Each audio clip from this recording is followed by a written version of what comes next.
আমার কাছে মনে হয় একটা অকর্মণ্য পুরুষ গড়ে তোলার ক্ষেত্রে তার মায়ের ভূমিকা শতকরা ৮০%। জন্মের পর থেকে বাঙালি মেয়েরা অত্যন্ত নিষ্ঠার সাথে তাদের পুত্র সন্তানদের জগতের সকল মুসিবত থেকে রক্ষার ব্রত পালনে অগ্রণী ভূমিকায় অবতীর্ণ হন।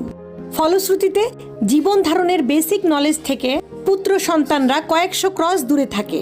রান্না করা, ঘর মোছা, কাপড় ধোয়া, বাসন মাজার মতো বেসিক নলেজ ম্যাক্সিমাম বাঙালি পুরুষের নেই। অস্বীকার করতে পারবেন না, মেয়েরা তাদের নিজেদের শত অসুবিধা অসুস্থতা সত্ত্বেও পুত্রদের সব কাজ নিজে করে দেন। ফলে দেখা যায় গুণধর পুত্রটি পানিও নিজে ঢেলে খেতে পারেন না। খাবার খাওয়ার পরে প্লেটটি নিজের হাতে রান্নাঘর পর্যন্ত রেখে আসতে পারেন না। সবচাইতে ভয়ঙ্কর ব্যাপার ঘটে যে ঘরের কাজকর্মকে কাজ হিসেবে সম্মান দেওয়ার মানসিকতা তাদের মধ্যে থাকে না, এবং এই সমস্ত অভ্যেসের কারণে কোনোদিন তৈরিও হয় না। এই অকর্মা পুত্রগণ তাদের